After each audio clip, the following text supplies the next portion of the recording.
So, where do you want to start?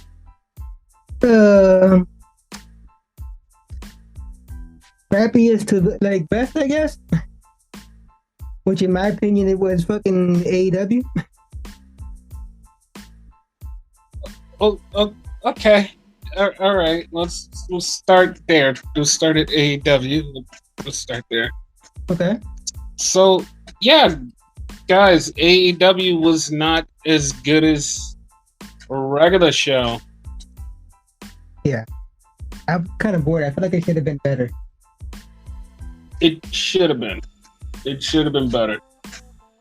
There was a lot of things about this show that wasn't good. But here's the thing. I'm here to correct all those things and make it better because, fuck it. So it started out with Jon Moxley versus Sammy Guevara. There's a lot of people that was like, oh, this match was like so great. This match was like so awesome. Like, nobody went into this match going, oh shit, Sammy's gonna win. Even when fucking Anna Jay and fucking Tay Conti came down, nobody was like, oh my god, Sammy's gonna win. Oh my god, this is gonna happen. It was like, no, this is just paint by numbers. Moxley's gonna win. Like, no one was thinking like, oh, Sammy's gonna win. It just was like a real, like, and the match wasn't even good to just draw you in, be like, oh my god, there's a chance that he could win, and it's like, no, there was never a chance. Like, none of this was even happening. So everybody was just like, kind of like, whatever, who gives a fuck? Wasn't even a hint of it. Like, usually, like, they kind of like draw you in, make you think maybe he could win. Not even that. Yeah, and I think that's like one of the things that like killed the crowd, because it was like, we know what's gonna happen. Nobody is really biting on, oh, Sammy could win with the cutter, he could win with this move. Oh, it can happen because the girls got involved. No one was biting. No one was fucking biting. I didn't like that. If anything, it was more of a meme. People thinking Sammy was gonna win. Yeah, it was very dumb. So then we had M.I. Jeff come out. So he came out and cut this promo about Jon Moxley. And this is like, it's basic foreshadowing, and I'm gonna tell you what I didn't like about that later on. But it's basic foreshadowing of him and Moxley having a match, because he talks about Moxley's drinking habits, and he's just talking, like, saying the worst shit in the world. And it's like, okay, whatever. And then he goes, yeah, my best friend is the reason why I won the chip last week.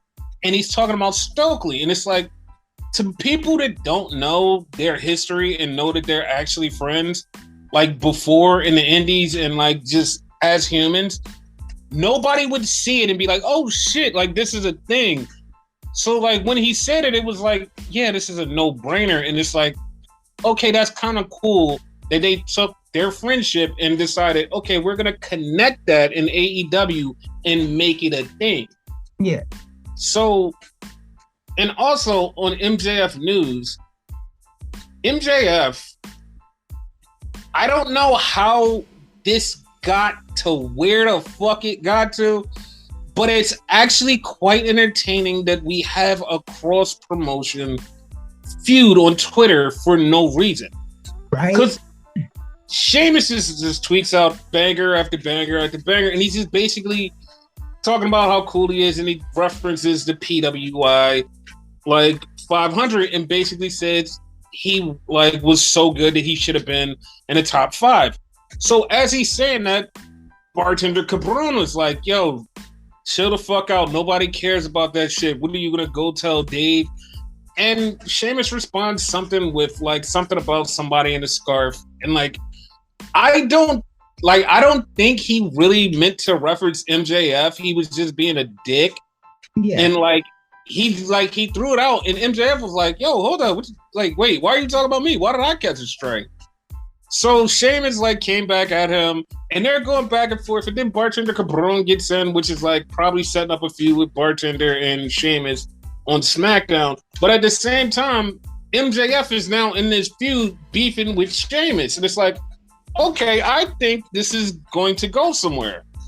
Like, this is going to go somewhere eventually, especially if Max does jump in the future. So it's like definitely going to go somewhere. It's an already built-in feud. And it's like this is kind of cool. It's kind of like a lesser type thing, like FTR versus the Young Bucks, whatever, where it all started with a fucking bullshit ass thing on the internet, and then it became a thing on TV. No, like that was actually a real shoot. That was a real shoot because that year, fucking FTR was the better tag team, but nobody gave them credit because everybody was sucking Young Bucks dick. And at the time, FTR was like, yo, we're good. Like, we are that good. Like, fuck you, we're that good. And because they kept saying it, the Young Bucks responded was like, yeah, you can't do what we do. And that's how that feud started. Because, like, FTR actually believed that shit because they really were the tag team. Yep. And nobody gave them credit. And that's why that started. This, I think, is, like, more out of a necessity of MJF being too critically online, where he sees everything and he responds and is like, oh, I could get a rise out of somebody. And getting a rise out of Sheamus was good because not only is Sheamus in WWE, but it makes people start talking like, oh my God, he's really going to jump. He's really going to jump, which is keeping everybody in the loop of, oh my God, when time comes, he's going to leave. He's going to leave. He's going to leave. And it's just like bringing more attention to him that he desperately needs. That's a good point. Yeah, to keep the eyes on him. And also, congratulations to him for actually getting engaged to his girlfriend. And that was good. So, yeah. Congratulations for having a girlfriend. I didn't even know that. No, he been had a girlfriend. It's like he's had her for a while. He just hasn't talked about her. So, back to the show. We have Stokely Hathaway, and he comes out with all of his guys. And they are now called The Firm. And because I know Stokely Hathaway, this is a rap reference to the group called The Firm. Now, these guys are nothing like The Firm, but the one thing I did like about this was everybody except for Big Cass or W. Morrissey had a mission statement. Like, literally everybody, he talks to Big Cass and like, yeah, Big Cass, you're here, whatever. He didn't say a goddamn word because he felt like he didn't want to be there. Everybody else, like Lee Moriarty was like, no, I want the pure title. The Ass Boys was like, we want the tag titles. And Ego was like, yo, I want the North American title. And it was like, they all said, we have our thing. We know what we want. And if MJF needs us, we'll be there. But this is what we want. We're a team and we want these separate things. And I was like, that's good to have the faction have a whole mission statement of, yo, we want these things, and this is our mission. Like, I like that a lot. That way it doesn't start no dissension or nothing like that. You're going to do your thing, and I'm going to do my thing, but right now we're here for Stokely and MJF. It made it feel like they were like, you know how when they started getting together, everybody was like, oh, they're just sticking them together. They're like, no, this is our purpose. We have things, and like these guys are going to help us accomplish these things. This is what we want. And it's like it made them seem like from a irrelevant faction to no, we know what we want. This is what we gonna do. This is how we're gonna get there. Boom. And it was like immediately they felt important because it's like, okay, now we know why they're here, what they want, why they joined up with Stokely, what's their problem. And it's like, yeah, everybody except for Morrissey. Like, Morrissey does not feel like he wants to be there. He doesn't feel like he fits the group. He just feels odd. And I don't like that. And it's not that I don't like that because I feel like they're just shitting on him. I just don't like that because it's like, there's no reason for him to be there. If he doesn't feel like he should be there, if he doesn't want to be there, if he doesn't have like, he just shouldn't be there. He shouldn't be added into this group. I know he's a big monster and he can do whatever, but I don't feel like he should be added into the group. He doesn't bring anything to the group other than I'm the muscle. Okay, if you're the muscle, you should have said, all right, I'm calling out Wardlow. He said not a fucking word. And like, that's what weirds me out. It's like, Everybody else said, we want this. You said nothing and just stood there just with silent face. It was very weird to me. Wardlow would have been perfect for him. Yeah, good point. I feel as which, like, he's going to be there for a minute, be there, muscle, destroy people and whatever, but he's going to get kicked out. You know what I mean? For another muscle-bound guy. Might be Wardlow his damn self. But like I said, I don't think he should be in that group, because it's like, if everybody's saying we want this and you say nothing, you don't even make a gesture. It's like, why are you here? Like, I know that you're the muscle, but like, you bring nothing else to the table except for that. And like, exactly, that's just weird to me.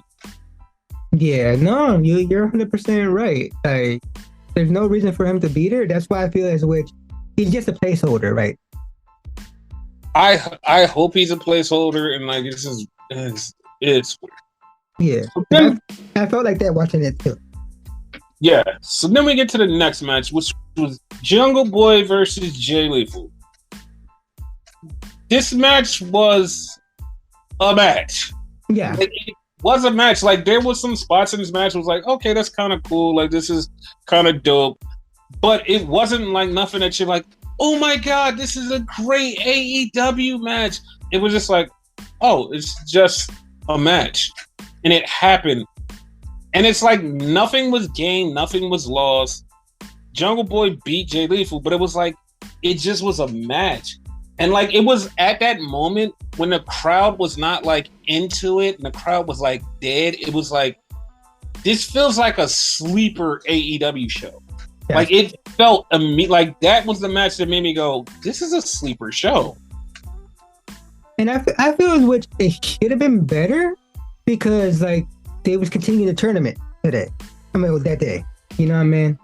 So like, I feel like that justified it being better, but it really wasn't. Yeah, it wasn't. So then we had an Action Bronson Hook promo where they're talking about their tag match. And it was like, okay, cool. So then we get Luigi Pepperoni, or whatever his name is. I forgot his regular name. But he's the guy who wrestles on the indies and does this pizza gimmick. So he's there. Like, I have no idea why he was there, but he was there. And he got kicked in the face by Ego. And Ego's like, yo, listen, I don't give a shit about you. And then Danhausen walks up and Ego says, listen, if I'm going after the king, I might as well start with the jester. And Danhausen was so confused with the whole statement that it took to after the interview was over and Ego walked away, that Danhausen was like, wait, you want to fight me? What did I do? That was hilarious. I like that. That was good. So yeah, like that, like, we're gonna get into more of the Ego stuff later. They showed Darby trying to kill himself. And then after they showed Darby trying to kill himself, Matt Hardy's like, yo, you tried to kill yourself and my brother tried to kill himself, so I'm going to try to kill you because I want to get back into AEW. It's like, okay, sure, fine, whatever. I forgot you worked there. Yeah, I did too. So then we had a Hobbs match. Hobbs beat this guy. Local guy, 5 seconds, killed the shit out of him. And during the match, Hobbs spinebustered this guy so fucking hard that the guy's face hit Hobbs in the mouth and bust his lip. Now, here's the funny part. A lot of people didn't notice it. So Hobbs calls out Ricky Starks. And Ricky Starks comes down from the audience. He gets in the ring and they start fighting. So after they start fighting, Hobbs goes out and Hobbs started holding his mouth like Ricky bust his lip. And the commentators go, oh my God, Ricky bust his mouth. And it's like, wow. Like, that was very smart on Hobbs to go, okay, I just bust my mouth on this. I'm going to try to keep my mouth closed as much as possible. And then when Ricky hits me, I'm going to pretend like Ricky did it. And that was good. Like, that was really smart on Hobbs. And that was really, like, that really put Ricky over in that segment. I liked it. Do you think, like, the announcers legit didn't notice it? Because, like, a lot of people didn't notice, like, he got hit by the spine buster? Or, Like that was just part of the whole work. It wasn't part of the like. I think some of the announcers did not look at Hobbs's mouth, because if you watch like when it very first happens, it's not as bloody as it is later on. Yeah. Like it just starts to get bloody, and he closes his mouth and tries to talk out of one side. Yeah. Because like if you're paying attention, like very close attention, you see it when he starts talking. There's a little bit of blood on his lips, and then like he closes his mouth and tries to make sure you don't see it. It's like, oh shit, like because like him thinking, oh, my mouth is bleeding. I don't want people to see it while I'm cutting a promo. That was his thought process early. When Ricky got in there, that's when he was like, oh, I'm gonna use this blood to my advantage. Because soon as Ricky hit him and he went out, all of a sudden Hobbs is like, he has his mouth open and he's touching it and like blood's coming out and he's like, you busted my lip. He gives that expression, but him knowing that it happened and like covering it up and then using it to his advantage was like totally a professional move. Yeah. It was smart as hell. Yeah, because like the announcers definitely didn't see it, because one of them, like they 100% call shit out no matter what. They would have been like, oh, he busted his mouth in that match. I wonder how he did that. Yeah. So it was like a really smooth thing, and I love that. Yeah, he had the bright future. Right. Yes. So then we had a tag team title match. It was Swerve in Your Glory versus the Lucha Bros. This match was like, I thought this match was going to be way more hyper than it was. And it was just like a match. And like the only thing everybody popped for was the Canadian Destroyer on Keith Lee. And it was just like, it still was just like a match. It wasn't like, oh my God, this is such a great match. And I feel like that spot has been done in this company with those two people done before. Yes. So then after Swerve in Your Glory win, we get the Acclaim. And it's very funny that a lot of people just picked up on this today. Like a lot of people who picked up on this was like, wait a minute, Max Caster hasn't rapped in like 3 weeks. Because Max Caster comes out there and cuts his promo about how they're going to beat fucking Swerve in Your Glory and become new tag team champions, which I 100% believe that they're going to do. Yeah. Now, see, the thing is, a lot of people just realize that they haven't done a rap in weeks. And I'm like, that is great. And they're like, no, that's what gets them over. And I'm like, no. This is great because next week they're going to be in their hometown in a tag team title match with something that he hasn't done for weeks and he's been holding off. So when he finally busts a rap in front of everybody, it's going to be like, oh, everybody's going to just love it. And it's going to just, boom, that's it. In theory, it should be his best one he's done so far. Yes, it probably will be. Yeah. And I 100%, especially since the Ass Boys was like, they want the tag titles, I 100% see the Acclaim winning the tag titles. You know what? Yeah, because they kind of have a built-in feud there. So. Yes. So that was a thing. Then they cut back and they're interviewing the Death Triangle. Lucha Bros walk off and Pac's there. And Pac just gets hit by Orange Cassidy. And like they cut it in a way that you didn't even see Orange Cassidy hit him, but like anybody that just like sees the fucking hand with the jacket, you're like, that's Orange Cassidy. They still have beef. And Orange Cassidy challenged him for the North Atlantic Championship. And it's like, okay, well, I mean, we knew that was coming because that feud wasn't over. And last week I even said the same thing, was like, yeah, Orange Cassidy and Pac are still going to feud. So it really doesn't matter who wins, because whoever wins is going to fight Ethan Page in Toronto. So that's the thing. Yeah. And like I'm all for Ego being rehabilitated and going for whatever he's going for. I'm cool with that. So that was a thing. He should have been won the TNT title, in my opinion, but hopefully he won this one. Yeah, he probably will. So then we had the women's tag team match.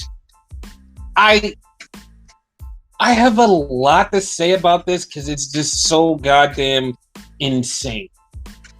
So we have this tag team match, and Serena Deeb pins Toni Storm. So you're like, okay, this is going to Serena Deeb versus Toni Storm. Then Britt Baker attacks Toni Storm and Athena after the thing, and you're like, okay, well, maybe it's gonna be Britt and Athena and Toni and Serena. Then Jamie Hayter comes out, and Jamie Hayter grabs a chair, and it looks like she's about to hit Britt, but instead she hits Toni. And then she says, I'm not done with you, Britt. And she leaves. So I'm like, okay. Here's the thing. Immediately after that, they go, next week we're going to have a 4-way. And it's like, we just had a fucking 4-way. We just had a 4-way for the women's title. And they're like, no, we're going to have a 4-way with Athena, Toni Storm, Serena Deeb, and Britt Baker. And it's like, what is going on? Like, can you not understand how to book the women's division anymore? It's like, what happened? Like, we just had a 4-way. It should be Serena Deeb versus Toni Storm because that happened. That should be a thing. It's like, this was so goddamn weird. It's like, he just gave up on the women's division. I don't know what the fuck is going on here. Let's be honest, like, from the beginning, but yeah, like, it really wasn't up to stand. Like, yeah, they had what, 1 or 2 women's matches on the show? Per show? It's one. It's only one. It is only one every week. There's no more than one. Yeah. It's a women's match and probably one women's segment. That's it. Nothing else.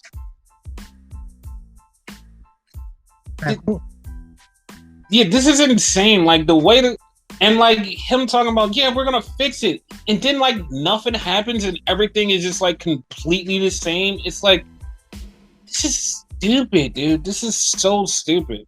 If anything, it's getting worse. Yes, it's definitely getting worse. It's like 100% worse. And I feel bad for the women because it's like they have some great women who should be put in some great matches, and they're like, nah, we're not gonna do that. That's why when like a woman gets released from like WWE, I always push for them to go to the Impact Wrestling because their women's division is way better. Dude, at this point, just go any fucking where. Yeah. Like, because this is insane. And it's like, you had a built-in match. Like, give Toni a win over Serena Deeb. It would have been a great match. Like, that would have been fine. No, we're going to give a 4-way. Why? And then, like, out of that 4-way, it's going to spin into a 1-on-1 match that's, like, really dumb. And it's like, why? Like, why are we doing this? Just give us a 1-on-1 match, a straight-up dope match, and it will be cool. Yeah. It's like, I don't know, man. I don't know. Like, rinse, repeat. Yeah, it's really dumb, and like, I seen a lot of people finally catch on and go, oh shit, like, he do not give a fuck about the women's division. And it's like, yeah, he does not give a fuck about the women's division. I think he verbatim said that. Yeah, he did, and it's just like, it's sad. It's really sad. So then we get to the main event. And the main event is Bryan Danielson versus Chris Jericho. To me, this match was way better than their pay-per-view match. Yeah. Like, it was way better. And at like midway through, I was like, oh, Bryan should win this and face Moxley for the championship. And it's like, that's what happened. Bryan won after he faked the injury on his leg and then just like worked it out and was like, okay, yay, I'm fine and I win. It's like, okay, cool. They had Garcia watching in the back. Some odd reason, I thought he was going to show up and cost Bryan the match and like turn on Bryan. No. But it didn't what happen. I surmised from him watching in the back was the admiration starting to grow deeper for Bryan. Yeah. And like that, like soon as I seen that, I was like, yeah, this is more of him leaning towards the BBC. Yeah. Yeah, I'm totally down for that. Yeah, like I see that now, like since he didn't like interfere, but at the time, like me thinking he was gonna interfere, I thought he'd go back to. Oh yeah, no, I didn't think that at all. I was just like, yeah, you can see the way he's looking that he's getting more and more deeper into wrestling and not sports entertainment. He's not wearing that hat anymore, the white beater, or like the shit he wore when he was with Jared. Uh-huh. Yeah. So at the end, it was a stare down between Moxley and Bryan, and it was a fan in the crowd that held up a sign that said, "The Bucks fear Punk," or something like that. And it was very weird because Punk owns the Bucks. And it was very weird because it was framed perfectly in the shot, and it wasn't supposed to be framed perfectly in the shot. It was one of those things that was like an accident that didn't mean to happen. And it was caught on tape and everybody saw it, and it was just like, that's kind of yikes. It's kind of yikes. And great timing on his part. Huh? Great timing on his part, though. But like, yeah, that was kind of uncomfortable. Yeah, it was kind of uncomfortable. It's like, damn, dude, like that's kind of fucked up. Like we're trying to like rebuild this company from like that shit, and like that just made it a little bit worse. Like, but here's the thing: that's like a lot of people are going to like lean on, which is a kind of a good thing. But at the same time, it's like we still don't know the ramifications because of all the interest of what's been going on in AEW. Their ratings have been like completely up. Like their ratings have been up because of the last 2 weeks of the whole Punk situation. It's been up. So people are like viewing with interest of what's happening. What's this cool stuff going on? What is happening? But at the same time, there's more viewers. But you can see online that even from the AEW hardcores is like, yeah, the show is not to its user standards. It's kind of a little bit lower. This episode wasn't as good as like an episode before. I kind of miss these people. And it's like, yeah, you could kind of see like where a lot of the fan base is, but also you can't determine that because the ratings are up.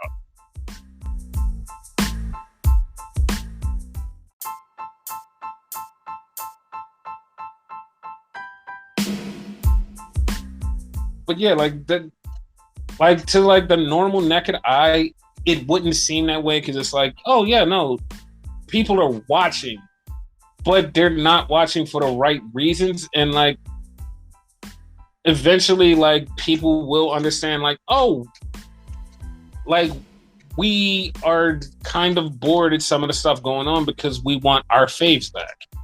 Yeah, like are they watching? It's the difference between watching and paying attention. You could have the TV on and not paying attention.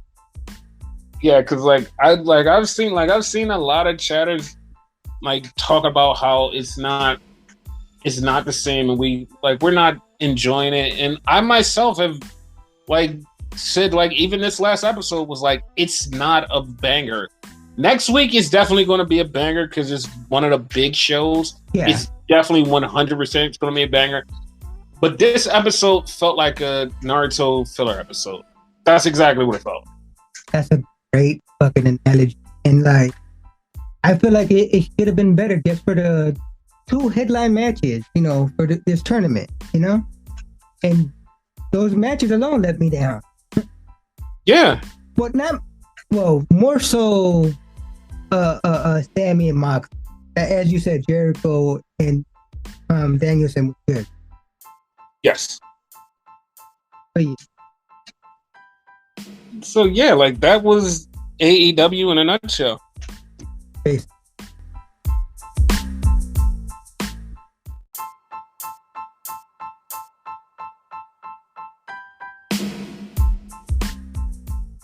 Good. So Monday Night Raw. was, I mean, it wasn't a banger show. Like, it wasn't like one of the greatest shows. This almost felt like it kind of did feel like a filler episode. There was a lot of things that happened on this, but it still felt like a filler episode or like a lead up episode. I kind of can go with. Yeah, like something was off.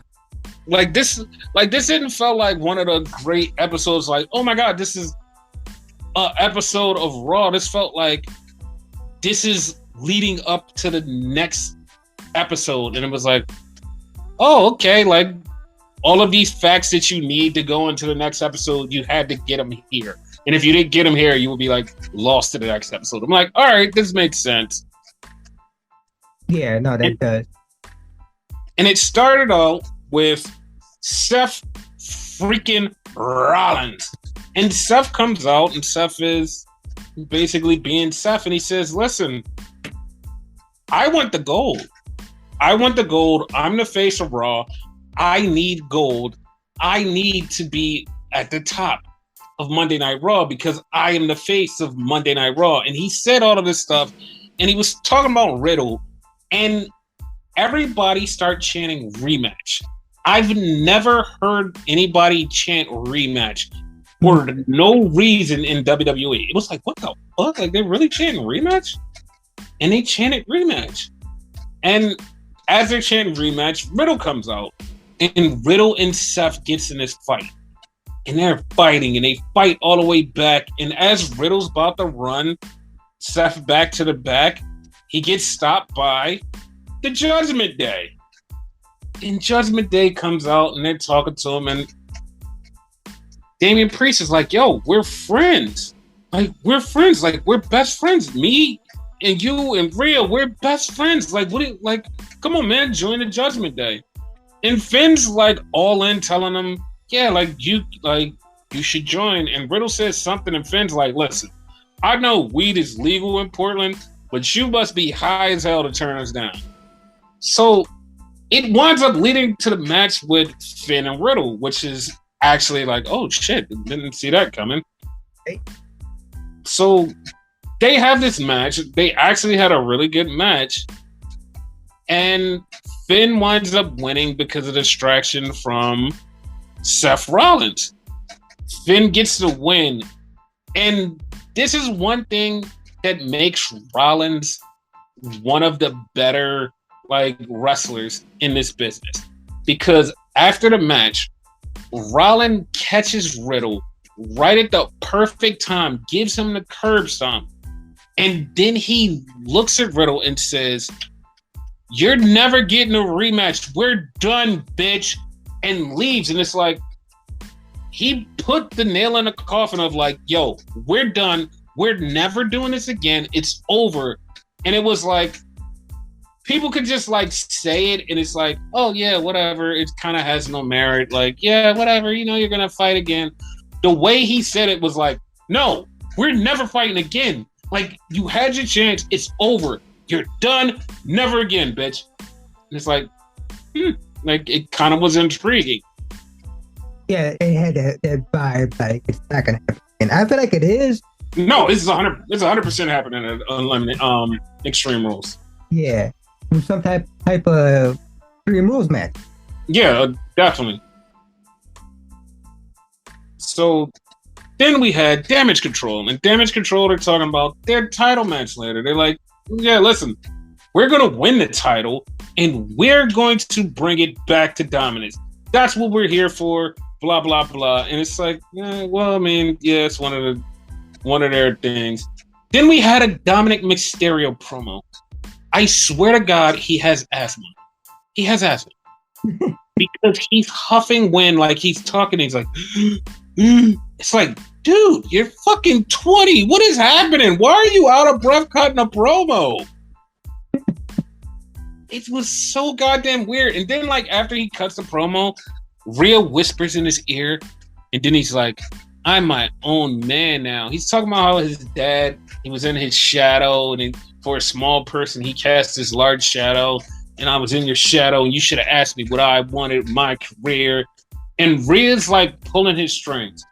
And like the funny part is like I expected a lot of weird people to be like, I don't understand this whole Rhea manipulating him thing. But there was a lot of people who like without words were like immediately like, I understand. I don't need anything else. I understand. It's just like, yeah, like you would really have to be really out of your element to not understand what the fuck that was about. Like, it's just like so simple. It's like right there. It's a woman and she's controlling this man. Yeah, that's it.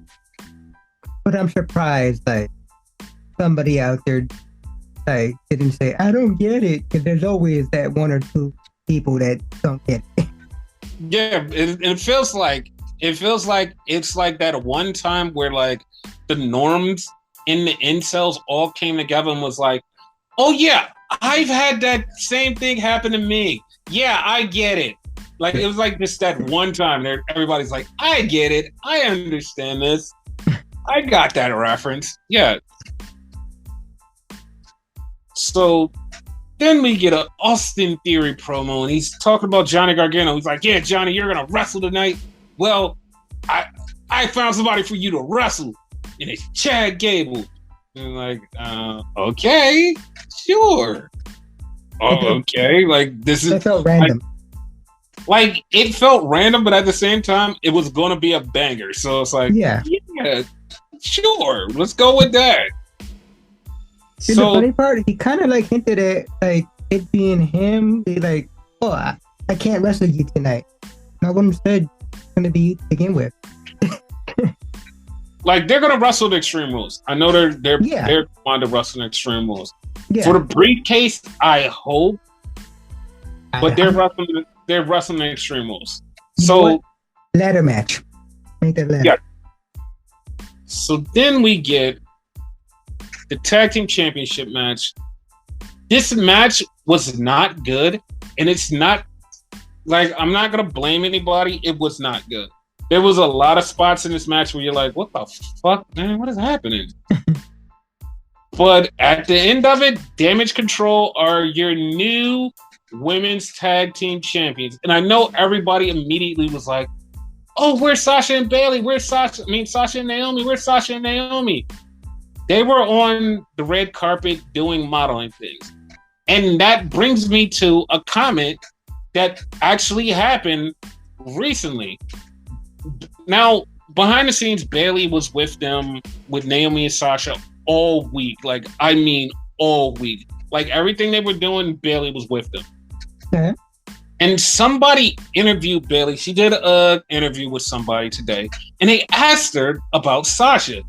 And she goes, Sasha and Naomi, if they know what's good for them, they'll stay on that runway and not come back because me and Damage Control will kick their ass. And it's like, out of everything you say, we know that you've been with them all weekend. Out of everything you say, oh, we can kick their ass. And you add an element of them having the tag team titles and them coming back. And it's like, yeah, like that was like super planted.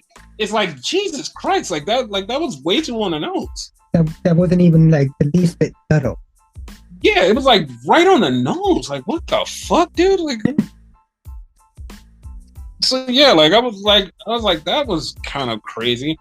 So then we go to Rey Mysterio, and he's trying to talk sense into Dominic. He's like, yo, you don't have to fight Edge tonight. Listen. Don't fight Edge, mijo. You could do this. Like, come back to me. So Dominic's not paying him any attention, and then all of a sudden, Rhea Ripley just appears and says, "Dom, you don't have to listen to him. Come with me." And Ray's like, "Oh man, like there's nothing I could do." Like, hey Ray, you can't do anything. And it make me sad like when you were a kid. Yeah. So then we had Johnny Gargano versus Chad Gable.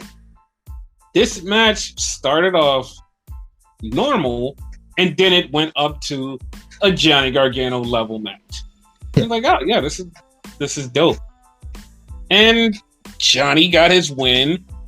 It's like, yeah, I'm totally fine with that. Like, there was nothing wrong with that. It was really good. It would have been wrong if he would have won with the Gargano take him. Because Gable is mission specialist type of dude. Mm-hmm. So like I would have felt some type of way about that. So as long as it wasn't like that, cool. I always like when a submission specialist usually taps out. I like that. Really? Okay. Yeah, I like it because it's like somebody found a way to put you in something that you didn't figure out a way out of. I like it. So as Johnny's leaving, he gets attacked by, of course, Austin Theory with the briefcase. So yeah, Austin's like, yeah, listen, I could beat your ass. And Austin goes in the ring. And so at this moment, I'm not paying attention because they go to commercial. I'm not paying attention. I'm looking through my phone.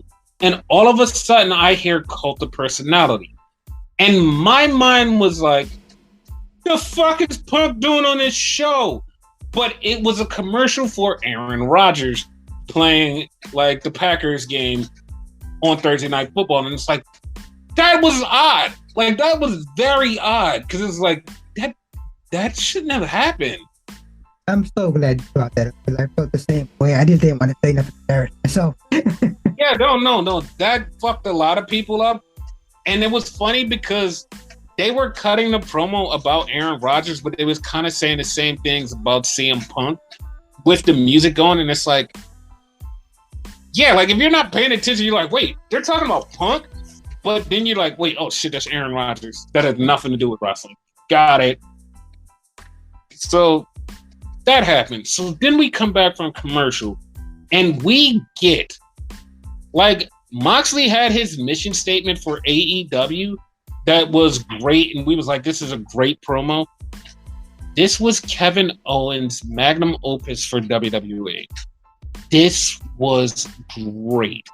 Like, Kevin Owens comes out and he's basically telling Theory, he was like, just shut up. It's like, just shut the fuck up. He gets in the ring and he tells Theory, he was like, you're just another guy. You're just another guy. Anything happens to you, you're replaceable. Me and Johnny Gargano, we're like the heart and soul of WWE. You're like the spleen. You're expendable. You don't need to be here. And he's cutting this fucking hell of a promo on him about Austin Theory and what he needs to do. And it's just like, oh my God, like, this is great. And he tells him, he was like, yo, you keep living in that one moment, but you won't make moments. He's like, you won't put yourself on the line and fight and make moments and change your career. And then Austin Theory flexes on him. And like, Kevin Owens is like, yo, you're not going to listen to me talk sense into you? So he just slaps the living fucking shit out of Theory. And they brawl and he busts Theory's nose. And it was so funny because he busts his nose and Theory runs off. And Kevin Owens is like, he's like, what happened? Your nose got busted. See? That's what happens. I was just like, that is great. But Kevin Owens was on fucking fire. You know he didn't mean to do that either. So that was his way of apologizing. Yeah, I noticed it. My bad. Yeah, but Kevin Owens was on fire. And next week is going to be Kevin versus Austin Theory. Yeah, like that was great. It's going to be a great. Yeah, it's going to be a good. And it's funny because like they just wrestled like last week or the week before. And like nobody's complaining like, oh my God, they're going to fight again. And it's like, nah. Like, you made me want to see this match with that promo. It's like, yeah, no, fuck it. Yeah. So Bianca comes out for an open challenge. And she comes out and all of a sudden Sonya Deville comes out. And Sonya Deville is cutting this long-ass promo. And Sonya Deville is apparently on Raw now. And Bianca Belair tells her, was like, yo. She was like, yo, fam. She was like, this is an open challenge, not open mic night. So either you're going to get in here and fight me or like get the fuck out of here. That threw me off. I liked it because it was a real fucking thing. Yeah. She because she was talking way too much. I didn't I was like, yeah, just get in there and fight. Like, you're talking way too much. And just shut up and get in there and fight. No, I agree. It just threw me off that she actually said it. Yeah, I totally loved it. I totally love that people are saying things that we're all thinking in the ring, and it's yeah, this is what I want from wrestling now. Yeah. Give me the type of stuff that I want from wrestling.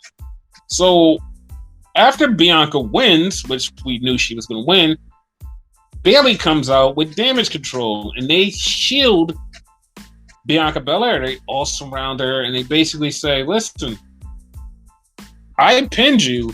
I'm coming for that title.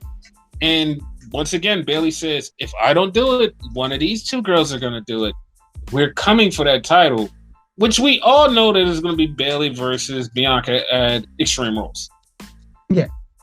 So, yeah, I'm totally down for that because they've built up the story. Bayley has already pinned her. We know that it's coming. It's great. So it's not one of those weird things. Alexa and Asuka come out to help to make sure that she doesn't get jumped, and it's all right, cool, yeah, whatever. I guess it's fine. We know where this is going. So then we get Omos, who comes out and breaks Raw. Not even joking. Raw just fucking goes off the air for 10 seconds because Omos breaks Raw.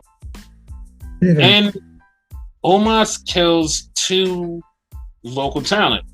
And people are talking about, now that Braun's back, they don't need Omos. They mentioned it 5 times in this thing. Oh, Omos is here because he's mad at Braun. He just wants to show Braun that he can still kick ass. And it's this is what this is all about. It's going to be Braun versus Omos. Got it. Okay. Yeah. Bad. So then we have Edge talking to Ray, and Ray's like, yo, man, you don't have to do this. This is my son. He didn't mean it. Yo, and Ray's like, no. Edge is like, no. Somebody has to teach him tough love, and it's going to be me. He's like, come on, man, you don't have to. He's like, nah, it's happening. Sorry. That was funny. How long until we get Dominic versus Ray? That's in the card. I think it's going to be a couple of months. Oh. So then we get Seth Rollins, and Seth Rollins is cutting a promo on the back, and all of a sudden Bobby Lashley shows up, and Bob Lashley's like, yo, you were talking all of that shit about gold. I got gold right here. You want to be a face of Raw? You have to have this gold. And you can't beat me. So they set up a match for next week. The funny part is going into Raw, I had heard that the match was supposed to be on that Raw, but they decided to move it to the next Raw. So it's oh, okay. I'm fine with that. I'm fine with that no matter what happens. Yeah. So then they have a Miz and Mrs. thing, and Dexter Lumis is outside. Miz doesn't want to talk about Dexter Lumis. Miz and his wife and kids are going to wherever the fuck they're going. And all of a sudden, they leave. And then you look in the house, and Dexter Lumis is in there drawing a picture of Miz and Mrs. And it's that happened. Yeah. That storyline, it's weird even for me. I mean, it's going to be over eventually, probably Extreme Rules. Yeah. So then we get to the main event. It's Dominic versus Edge. And Edge beats the living shit out of Dominic. I don't mean just playing around. He beats the living shit out of Dominic for about 10 minutes fucking straight. I lie to you not. Just beats the fuck out of him. And then all of a sudden, Rhea clips Edge on the outside when the ref wasn't paying attention, and Dominic starts to come back. And Dominic does the worst Three Amigos ever. And it's oh, okay. And Edge beats Dominic, but then gets attacked by the Judgment Day.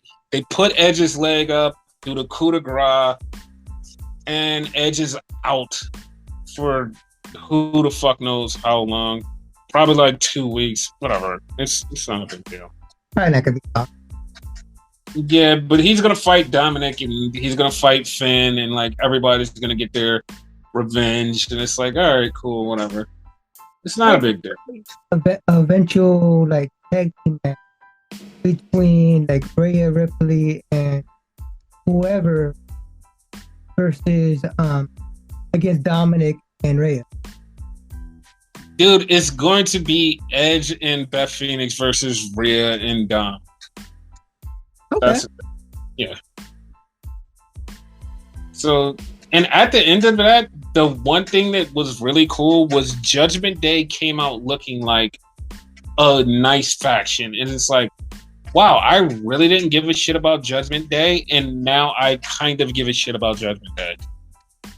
Like aesthetically, they look cool, but Dom is off. Like, hopefully, he gets better.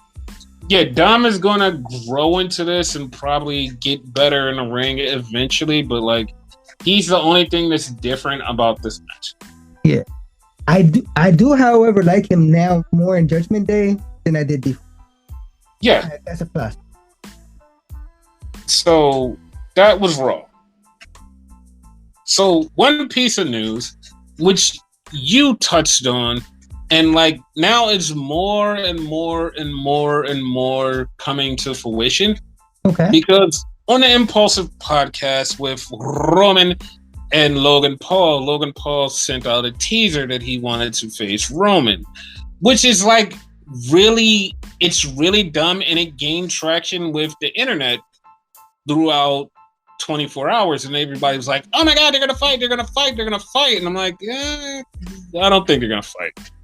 So then they say Logan Paul is going to be on the next episode of SmackDown. So now everybody's like more like, oh, they're definitely gonna fight, they're probably gonna fight in Saudi Arabia, oh, they're gonna fight somewhere, they're gonna fight, and it's like, I mean, there's no way in hell I would put Logan Paul against Roman Reigns for the title. Like, I'm sorry. Like, I know he's a draw. I know he's this or whatever. There's no way I will put him against Roman. I know Roman's going to win no matter what, but there's no way that you deserve to get a title match. Like, to be honest, like, even though it's storyline, even though it's like completely 100% scripted, there's no way I would sit there and put Logan Paul against my champion. And then everybody else, I swear to God, if everybody on the fucking roster is not snapping and going, how the fuck did he get a title match before me? I deserve it way more. And like they all just revolt, like there's no reason to do it. Because like everybody would have to revolt. It's like he done nothing. He has done not a goddamn thing. He has no credibility. He should not be facing Roman for the title. Even if it's a non-title match, he shouldn't be facing Roman. He's had what, 2 matches? Yes, and like This is like way out of his fucking league, and it's like, I know Roman needs a match for Survivor Series and like whatever, and everybody be like, oh my god, Jake Paul could win the titles, and it's like, one, he's not winning the titles, but two, it's like you stepped over everybody in your third match and now has a title match against Roman. Yeah, like the whole roster should revolt. Like they should fucking revolt. Then again, if there's money in that, and like the money to be made, who gives a fuck? Dude, there's 100% money in it because it's Logan Paul fighting for the title, and it's like, oh my god, he could win the title. It's like, of course, people are going to be interested, and like it's going to be a thing. But at the same time, it's like everybody on the roster, and I mean this, is like, I'm going to be pissed if nobody just gets pissed off and is like, yo, you just let this guy get a title match, and like I've been here busting my ass and I'm number one contender, and he just gets a title match out of nowhere because he said something stupid. Nah, fam, like that's not how it works.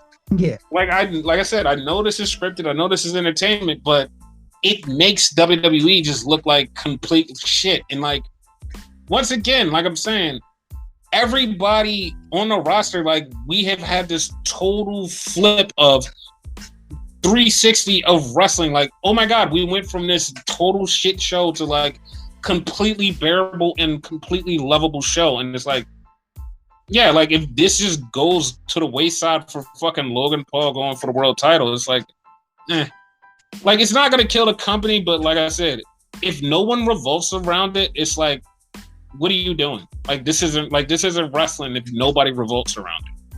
You know what I mean? No, I totally understand you. You know, but you know, there's two ways to look at it. It's that, you know, and it's the money.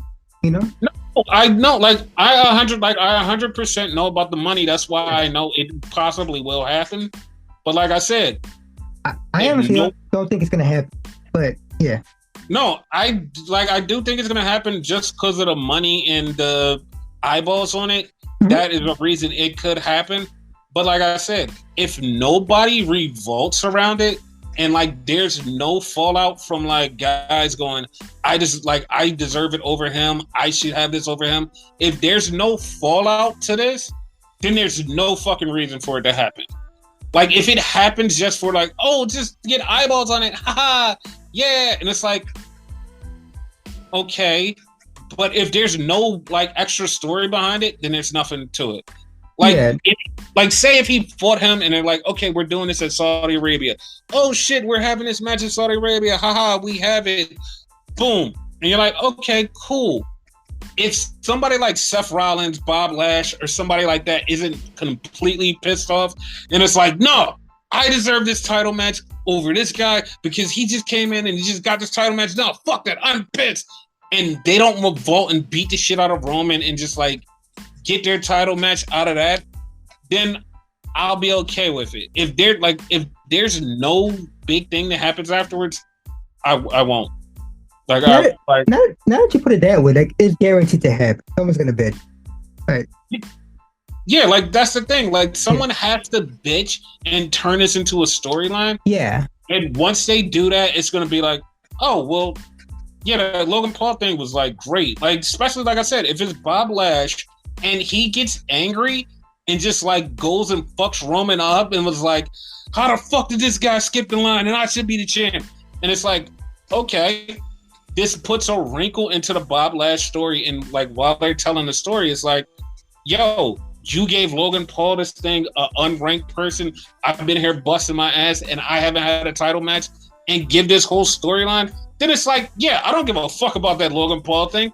I'm getting Bob Lash versus Roman Reigns with an inbred story that like, yo, I deserve this and I bust my ass for this and you give this to this punk? Fuck you. I'm all for. Like, I'm all for the fallout. Yeah. I thought you meant bitch in real life. That's why No. I mean in storyline. Yeah. Like I said, there's no revolt in storyline. There's no point. No, absolutely not. I agree. Yeah.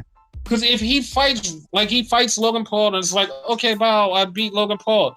And like nothing happens and Roman just goes on about life and then they pick a challenger. Like eventually it's like, no, that's not how it should be. It's like he beats Logan Paul and then the next week on SmackDown, Bob Lash shows up and it's like, no, bitch, like I should be champion. And like have Bob Lash bitch about it. Like throughout the whole time, just say it subtly. Be like, yo, nothing against Logan Paul, but like he only had 2 matches. How he get a world title match? Just say it subtly and just like everybody be like, oh shit. And then turn it into a big ass story. Uh-huh. Like if something like that doesn't happen, then there's no reason for like the Logan Paul thing. Like it totally would 100% like further another storyline if you do it that way. If you just like do it and then like nothing else comes out of it, it's like, what did you do it for? In fact, have 2 people bitch. That way you have stuff for Logan to do too after this, because Logan ain't winning. Obviously. Yeah, like I said, like I don't have a problem with it if it leads to something bigger. Yeah. Like if it's just done as an attraction, just I'm just doing this for the money. Like, yeah, like it's a main attraction. People are gonna look, blah blah blah, whatever. Yeah, no. Like I understand that in a business standpoint, but like as far as the storyline, like there would be nothing to come out of it. But like if you have Bob Lash bitch about it, and I'm putting Bob Lash because he feels like a really credible contender. No, have him 100%. Yeah, have him bitch about it and be like, yeah, like I should be number 1 contender, blah blah blah, and have it go like that. Then like we have now a built-in story for Bob Lash that everybody's gonna get behind Bobby Lashley, even though he's not gonna win. Everybody's gonna get behind him and it's gonna be this big thing. It's gonna be fucking awesome. My apologies. I actually misunderstood. I thought you meant bitch in real life. So yeah, now that I understand, I'm 100% there with you. Yeah. Yeah, like that'd be fucking awesome. Yeah, it would. Yeah. But yeah, that was Monday Night Raw. Yeah. So NXT, and I know people are like, well, you guys went from like worst to mid to best, and it's like, yeah, like NXT was good, and it was like more of what happened afterwards. Like some of the stuff during was really good too, but like there was a lot surrounding fucking NXT. That's like, like that's exactly all I can say is right. So this is the 1 year anniversary, which I swear they should have called Taboo Tuesday, because like the fans voted on a lot of things in this show, so it should have been called Taboo Tuesday. It should have been. It should have been more special. Yes. So it starts off with the Creed versus Pretty Deadly in a cage match. And this match, of course, you're just like, all right, let's see how this goes. Of course it was a fucking banger. Like, the Creed do nothing but put on bangers. Like, this was fucking great. It's like Sheamus Jr. Banger after banger after banger after. Yes. It was one point where, like, the blonde guy from Pretty Deadly tried to get out, and the Creed brother was holding him by one arm. It's like, god damn. They did a Doomsday Cannonball instead of a Doomsday Clothesline, and it's like, okay, there's no reason to be doing stuff like that. Like, please stop. Just please fucking stop. It's a weird top rope, like mid rope, like the middle of the rope, fucking Spanish fly in reverse type of shit. Yeah, it was like they were doing shit, and you're like, just please stop. Like, you're doing way too much. And then Damian Kemp showed up and handcuffed one of the Creed brothers to the top. And the other Creed brother, he literally got hit with spilled milk, fucking kicked out. The Creed, like, the fucking Pretty Deadly were trying to leave. He pulled them both back in with their feet. They had to beat the shit out of him for like at least 10 minutes by himself, and then hit him with spilled milk and get the win. It was like, how the fuck did you have to kill another person just to get the win? Exactly. What? That shit was fucking crazy. So then we find out that Wesley will be fighting Carmelo Hayes later on. And everybody's like, okay. Joe Gacy shakes Wesley's hand. Like, you're like, oh, that's kind of creepy, because, you know, Joe Gacy does his creep thing, and you're like, what is this about? Like, there's something that happens later on that I'm like, wait, what? And like, we'll explain it. They do a year recap of all the stuff that happened in a year, and I feel like it just was everything that happened in 6 months of NXT. Like, none of that stuff felt like it was a year ago. It's like, nah, this just felt like this happened 6 months ago. What are you talking about? I feel like it's only footage that they could use the people that were there. You know what? The funny part about that, dude, fucking Johnny Gargano, Kyle O'Reilly, they all left a long time ago. Yeah, over a year ago. So it's like, Yeah, like, because listen, if this was a year, Johnny said that he's been gone for 9 months. So that means him and Kyle O'Reilly left at the same time. That means they were only there for 3 months. So you just took out 3 months of footage with them two in it that weren't in everything. And it's like, okay, I guess. It's so weird. I'm doing that Elmo meme where he just kept his hands like, Yeah. So then we get Lash Legend versus Fallon Henley. And Fallon Henley gets the win. And this was just a match. It wasn't nothing special. So then we get Sanga and his girls, and they're backstage. One of them are injured. And here comes Von Wagner, who's angry. So Von Wagner wants to take on Sanga, who is totally bigger than him. I thought they were the same size, to be honest with you. Like, that fucked me No, up. Saga's like bigger. That's funny. So then we get Briggs and Jensen, broke money. They're in the back, and Jensen says something about Mandy's tits. I'm not lying, he did. And they're like, oh my God, this is like, you are horrible. And once again, this proves to me the best person in Toxic Extraction is JC Jane. Because JC Jane, her face and everything she did in that segment was just, she's always the person that steals the segment. And it's like, how could you not love her? She's improved. Remember when she started? Like, yeah, I love her. Yeah, she's just like, fuck, it's like amazing. Like, she's one of those people, even people that seen her on SmackDown was like, yo, she steals the show. And Gigi's just there, but JC is like the star.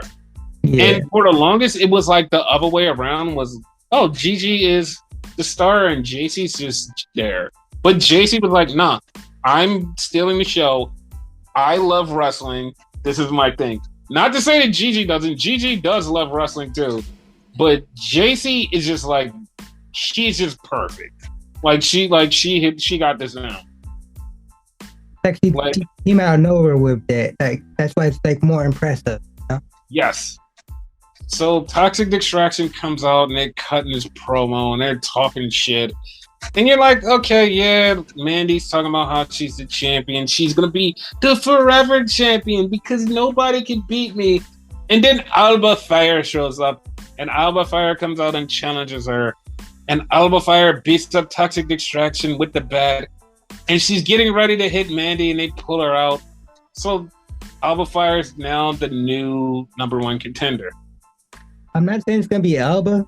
You ever notice when someone says something to the effect of, I'm going to be the forever champion or something like that, that sense, they wind up losing it like shortly after? Yes. But I don't think it's going to be Alba. Yeah, I'm not saying it's going to be Alba, but her like, Mandy's day is coming soon. Yeah, it's coming soon.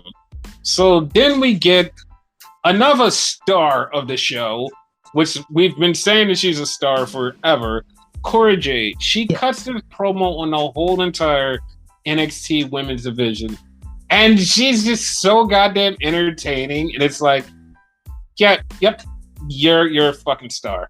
Like, you're a star. Everything she says is just like superstar making. And she basically winds up saying something bad about Wendy Chu, which now starts a feud between her and Wendy for next week. And it's like, okay, cool. I don't mind at all. Me neither. I don't mind it at all. So then we get the arrival of the super diva, Quincy Elliott. So Quincy comes to the ring and this is the thing I'm mad about. Quincy comes out on Level Up with a scooter. Quincy comes out with a scooter and that's the entrance. But they didn't do this for NXT, and I didn't like that. I was like, I was calling for that. You mean to tell me that actually was his entrance? Yes, that's his entrance. That's a missed opportunity like a motherfucker. Oh, definitely, 100%. So Quincy takes on some local talent, and of course, Quincy gets the win. And now the Super Diva has the first win on NXT. Yeah. Now, this next part, I feel like I'm one of the stupidest people, but I give myself credit because I wasn't watching like very intently. But I feel like one of the stupidest people in the world because Cameron Grimes is supposed to have a tag team match with Tony D'Angelo and his boy. And Cameron Grimes does not have a partner. And it's like, why did I not think of who his partner was going to be? Like, I literally just like had one of those blank moments where I was like, yeah, I don't care. I thought about it.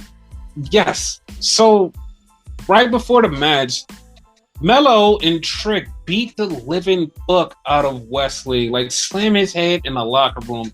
And it's like, dude, like you killed off Wesley, so he's not gonna be able to fight for the title. And it's like, I don't know why they did that. Like, I really wish like they would do something with Wesley. Like, I don't know. Like, part of me is like, I kind of want Nash Carter to come back now because it's like you keep killing Wesley, just like give him something to do. You know, that's the second time they did that. Someone like trying to get a title, and they did that to fucking what's his name, Kyle O'Reilly. They beat him up and put him out the match. So we have the tag team match with Cameron Grimes versus Tony D'Angelo and 2 stacks of dimes, and Tony D'Angelo's partner is Joe Gacy. It's like, how did I not see that coming? How did I see it coming? I don't know. So Joe Gacy and Cameron Grimes wins, and Cameron doesn't accept Joe Gacy, and Joe Gacy and his crew beat the shit out of Cameron Grimes.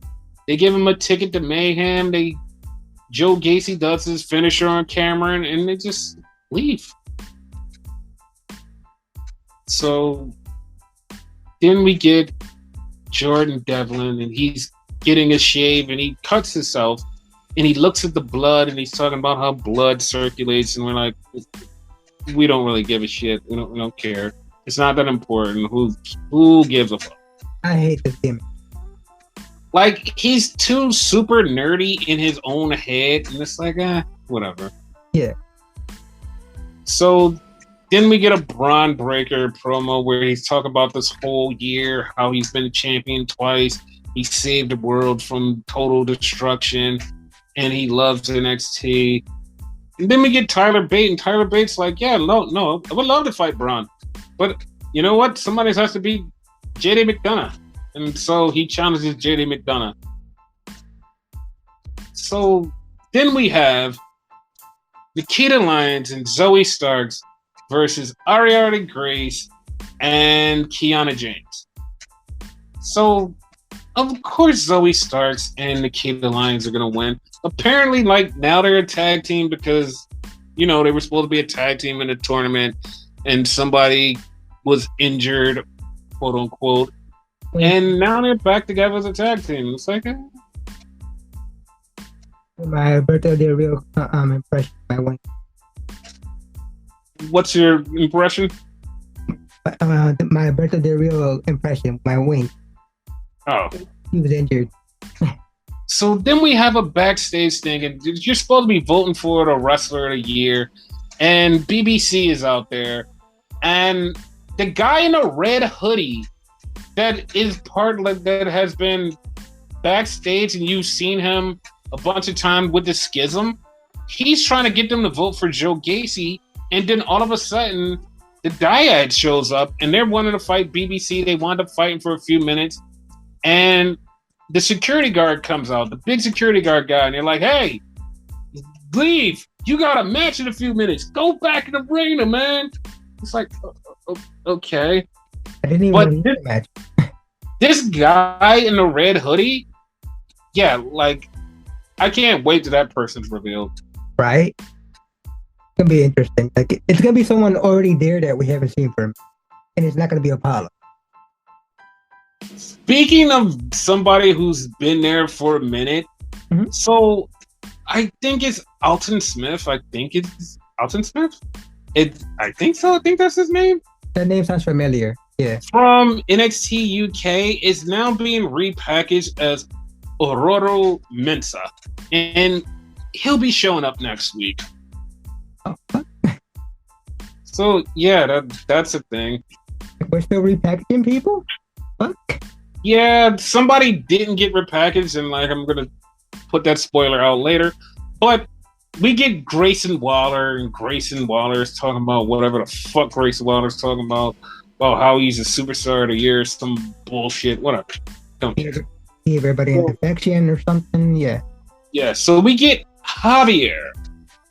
Javier comes out, and Hank comes out, which is Hank the security guard. And Hank the security guard wrestles Javier. he gets cheered and everybody's excited about big old Hank. And Hank and Javier are going at it. And Hank beats Javier with like this, I don't even know what it was, like a fucking European spin clothesline and pinned him 1, 2, 3. Yeah. It looks similar to like the move like Bray Wyatt used to do. Yeah. So after that, in the backstage segment, Shawn Michaels offers Hank a contract, but Hank is already under contract because we knew that. Mm-hmm. And like months ago, I've said this, like when this whole thing with Javier started, I was like, Hank is gonna wrestle and Hank is gonna beat Javier, and now Hank is now part of the NXT roster. Hooray! Who didn't see that coming? People who weren't watching, hooray! So then we get the main event, and it's Mello. Mello's like, well, Wesley isn't here, so who's going to be my challenger? And out of nowhere, we get Solo Sikoa back. You mean Solo Sikoa from SmackDown? Yes, Solo Sikoa from SmackDown. And Solo Sikoa, who already was in NXT, and told Mello, I got next. Yeah. He told him a while ago, I got next, and he meant that shit. So, Solo Sikoa beats Mello. And soon, this is the funny part. Because when Wesley got beat up, I immediately took to Twitter and tweeted out, Mello's getting a call up. Because I knew something was happening. Either Wesley was going to come back and beat Mello for that championship, or somebody else was. And I was 100% right on somebody beating Mello. And Solo Sikoa beat Mello for the championship. It's now the North American champion. Yeah. Now, here's the thing. Mello's free. And if I didn't know what the next play for the NXT World title was, I would be like, okay, Mello's going to go for the NXT World title, going to lose, and then get called up. But I know what the next feud for the NXT World title is. So, now that has me thinking, Mello and Trick should get called up sooner than later. Okay. And now that Solo Sikoa has the North American title, which means all of the Bloodline has the titles, I'm going to reference something that I heard somewhere from multiple people. And this is not my idea. This is not my idea, so you don't quote me on this.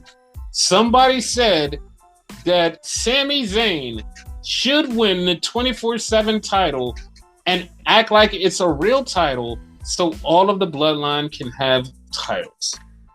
You know, I'm actually okay with that. Yeah, just for the storyline purposes, yes, I'm okay with that. Yeah. And you don't have to like kill off that title per se. Yes. It would have a purpose. Exactly. So then NXT is over and they're talking about the 1 year that was NXT and how great it was. And all of a sudden at the end, they show NXT and it goes from the colorful NXT to white and gold. And everybody was like, oh my God, it's back. It's back. NXT is back. There's no 2.0 to it. And everybody's like, oh my God, it's back. It's back. And the funny part about it was like a lot of people was like, well, what does this mean? What does this mean? People are still trying to figure out what this means, even though there were tapings that happened right after. And the tapings, it is white and gold. It's white and gold, but it's still in the Performance Center arena, which is great because it's a better lighting. It looks way better. And I've been saying this for years. If NXT Black and Gold was in a well-lit area, it would 100% be a fucking factor and people will be like, oh my God, this is so great. It was kind of a combination of like Black and Gold and 2.0. Yes. Yeah. That's good. So when I said that I know Braun Breaker's next feud. So at Halloween Havoc, this is spoiler alerts. If you don't want spoilers, turn away now. I'll give you 5 seconds. 5, 4, 3, 2, 1. So Braun's next feud. This is actually the main event for Halloween Havoc. It's Jaden McDonough versus Braun Breaker. Okay. Versus Ilya Dragunov. What the fuck? Ha! Like, I wanted to do the pause so you would be like, oh, okay. Yeah, Ilya Dragunov, Braun Breaker, Jaden McDonough, set for Halloween Havoc, world title main event. I didn't see the last one coming. Wow. Yeah, because the funny part is, like, this was already 100% spoiled that it was going to happen, so that was a thing. Oh.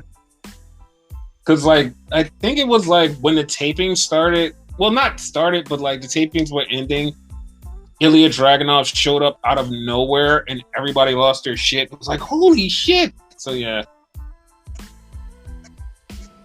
So that was great.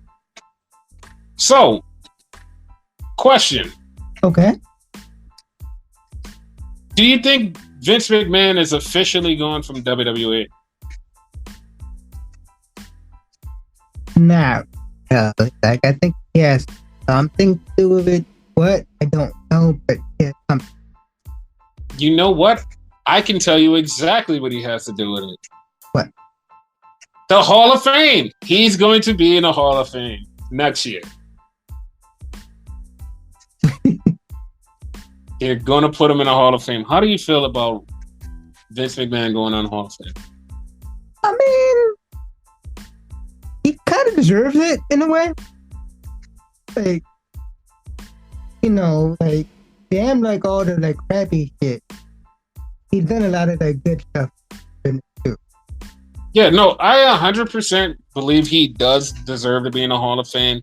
But this is just him doing a power play of, haha,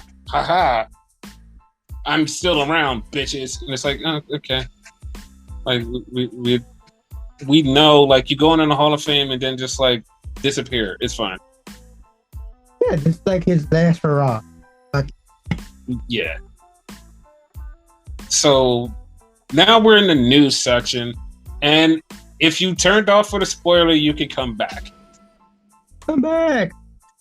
So a person that I've been trying to get Tony Khan to sign for months and months and months and months and months and months, Sky Blue is officially signed to AEW. And I'm happy about that. So, also, to bring it back to the Young Bucks reaching out to WWE and trying to find out if they can go. Like, there's a lot to the story, and like people, like some people are like hand waving a lot of it because like, oh, this doesn't add up. It doesn't make sense to me.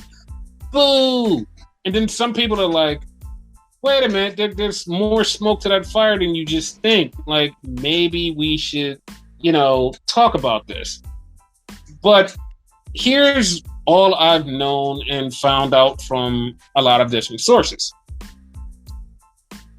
They did have contact with somebody in WWE. Yeah, it may be somebody that they actually know. They have contacted them multiple times. And the person says, well, maybe they didn't ask me about like talking to the higher ups, but they did kind of check the temperature on how does people feel about us being around. And it's like, yeah, like that's literally them checking the temperature. And a lot of people, like when they heard it, just immediately was like, oh, they talked to the higher ups, which means that's what they were talking to. No, they actually were just checking the temperature. They literally did check the temperature of what does the locker room feel about us? How do they feel about us? Because it's like a no-brainer that the higher ups will be like, nah, we're taking them. But if you don't get along with the locker room, if you don't have fun with the locker room, then there's no point in you going. he'd be stuck in the same situation. Yeah. And some people were like, oh, I definitely don't believe this. I just think it was a power play. And it could be a power play on their part. Like, yo, our contracts are coming up soon. We're going to have to renegotiate. If they see that this, like, people on the other side that really want us, then, and that's understandable. Like, that's 100% understandable. But to me, I feel like there's more smoke to this fire, and people are just, like, kind of dousing water on it. Like, nah, this isn't it. This isn't it. And it's like, guys, I'm pretty sure that there's more to this story than you guys are trying to. And they're like, no. It's not that. It's not that. And it's like, okay. And it's not like, yeah, and it's not like I said, like I've said before, it's not like I'm a huge fan of the Bucks and want them to go to WWE. But this story is just like, it's too much to this story and it's too weird. And also another thing to the story that makes me go, is people known back in August, and this is before the fight with CM Punk. Like, this is before the fight that the Young Bucks had sent out feelers on the WWE locker room. And it's like, this is before the fight. This is way before the fight. Why did they check the temperature back then? Like, what was going on to make you go, I need to find out what's going on, or I need to find out what's happening here. Interesting. Like that, there's a lot of questions that I need answered personally. Like, I need to know what is up with this. Like, why were you guys thinking about getting out? What's the story? What's happening? Like, I can't wait till this all like folds out and it's like, this was the whole story, guys. Ha ha. And it's like, okay. But there is a lot of smoke to this fire because this is very weird. Yeah. So yeah, and as far as Kenny goes, Kenny is in Japan and he met up with Kota Ibushi, which is an actual big story. And I know people are like, oh, we don't give a fuck about that. It's like, no. You should, because Kota Ibushi was going through his thing and having troubles, and him and Kenny reunited, which was great. Like, it made me happy. It made everybody happy that knows Kota Ibushi and was like, oh, this is great. Golden love. Yes. And Kenny, Michael Nagasawa, Christopher Daniels are all in Japan for the game thing. Like, to show off the game and like do a little thing for the game. Kenny was actually supposed to be doing something. He was actually supposed to be wrestling. But because of the suspension and because of what's going down with AEW, they totally pulled them off. So everybody else who were unsuspended, which is Christopher Daniels, who is now unsuspended, and also Michael Nagasawa, who is now unsuspended, they can basically go do whatever the fuck they want to do. Like, yeah, they can do whatever they want to do. And Kenny is just like, you can't do anything, pal. Sorry. I mean, like, last I heard, he's also getting scanned for another game, Yakuza Like a Dragon. I think they changed the name to. But he's getting scanned for Yakuza 8. Now, here's the thing, which a lot of people have no idea about and like don't know, probably don't care. Mm-hmm. The Yakuza game has had wrestlers before.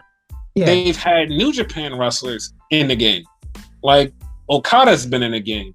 Naito's been in the game. Tanahashi's been in the game. Ibushi's been in the game. There's been a whole lot of New Japan people in the game. Yeah. So it's the only thing that's weird is like Kenny's not part of New Japan and he's being scanned for the game. So it's like, okay. Also, like, I don't play these games. Like, is it weird because he's Gaijin? No, it's not. It's not.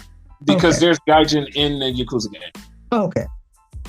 Yeah, it's like it's totally 100% normal. It's not a big deal.